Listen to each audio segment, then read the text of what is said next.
flat crest, 80 down.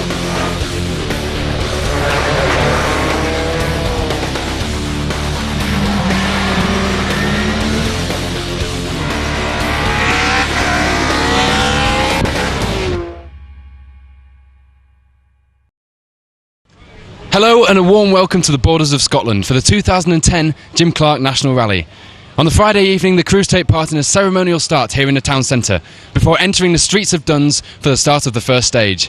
112 stage miles lie in wait over 2 days as the MSA British Asphalt Rally Championship enters its third and toughest test so far. Stay tuned as we bring you all the action from this legendary rally. So 3 stages lie ahead of the crews on Friday night, and the crowds are in place for the first of those stages, the short blast around Duns. Fastest over this short stage were David Kynaston and Andy Russell in the Audi A3 Quattro, but their lead was short-lived, the pair dropping down to second place over the next 2 stages.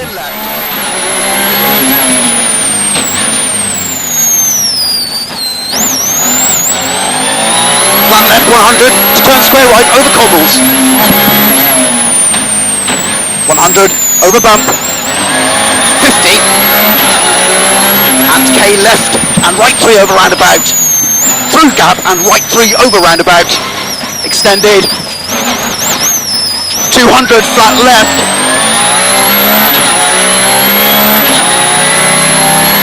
And 200 long crest. And right 5 and left 5. Caution slowing into square left 100.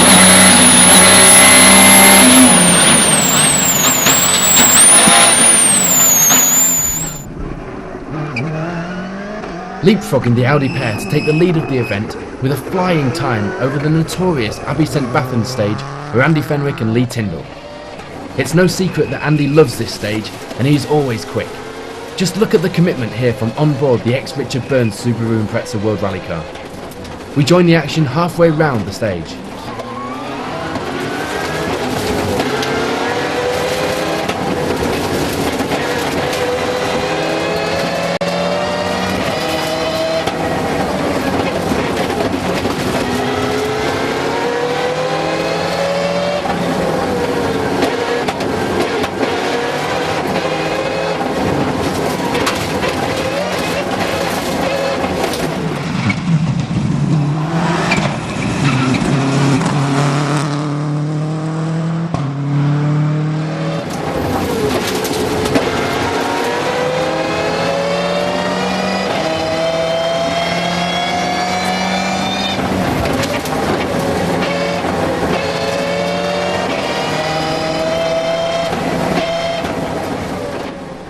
In third place at the end of day 1 was Scottish crew Doug Bryden and David O'Brien in their Impreza. Local knowledge playing an advantage here as they record a second fastest time on the Abbey stage. Dale Robertson was another to take advantage of his knowledge of the stages. A bus driver in the area, Dale and co-driver Paul Maguire would set a 4th fastest time on Abbey, putting them in 4th overall at the end of the day. A new co-driver for Simon Major here on the Jim Clark in the form of Ashley Trimble. The pair out this weekend looking for that elusive national rally win that Simon is aiming for with the Mark II Escort. And it was a good start, lying in 5th place at the end of this first leg.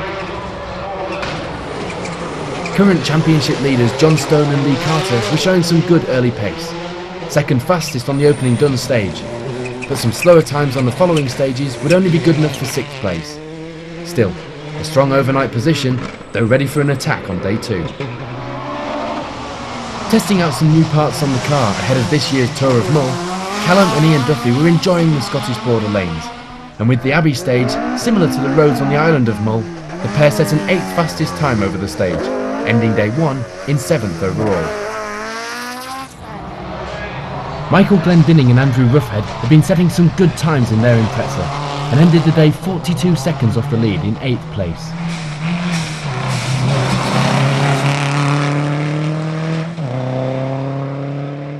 The third rear-wheel drive car in the top 10 so far, this time the escort of Keith Rabathan and Neil Ewing, fastest two-wheel drive car over the Abbey stage, helping them hold on to 9th overall at the end of the day. And rounding up the top 10 after the first 3 stages were John Cow and Colin Richardson in yet another Mark II Escort. Just outside the top 10, Championship contenders George Mackey and Simon Hunter were going well. Having been in the top 10 for the first 2 stages, they had only just dropped to 11th on the final stage of the day.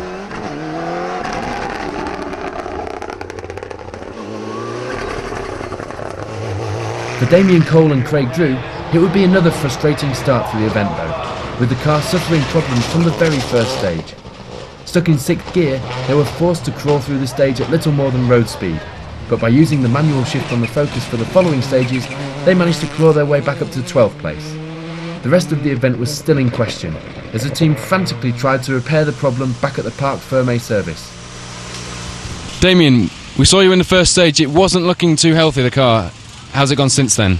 I think in the first stage we're probably the only car that took nearly every corner flat in 6th, because we were stuck in 6th. What's the fastest way to go around the town? No, the paddle stopped working, so I couldn't change down. Have you not got a manual override or anything on the dashboard for it? Yeah, you can, but you've got to take the pin out of the handbrake, change the handbrake into a gear stick. So the other 2 stages we've been changing up with the paddle and down with the stick. So apart from that, obviously, I think you're lying 11th, so you've managed to hold in there. Plans for tomorrow, will the problem be sorted? I'm not sure if they can fix it. If they can't fix it, we'll probably retire, but we'll see if they can fix it now. Right, well, fingers crossed that doesn't happen, and we'll see you on the stages tomorrow. Cheers. Further down the overnight standings, Championship crew Steve Cressy and Sam Collis had reported a slow run in Abbey due to being held up behind a handful of troubled crews. However, the times were respectable despite this, and they end the day in 16th place. 3 places back in 19th place was another Championship crew, David Hardy and John McCullough, only 15 seconds behind Cressy at this stage in the rally.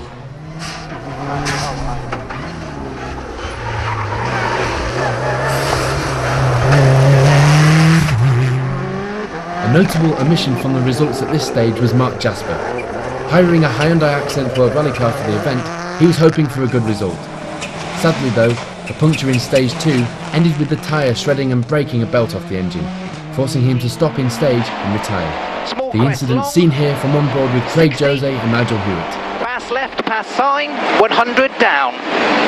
Double caution, K left, pass lane, into 6 right. 60 over gravel.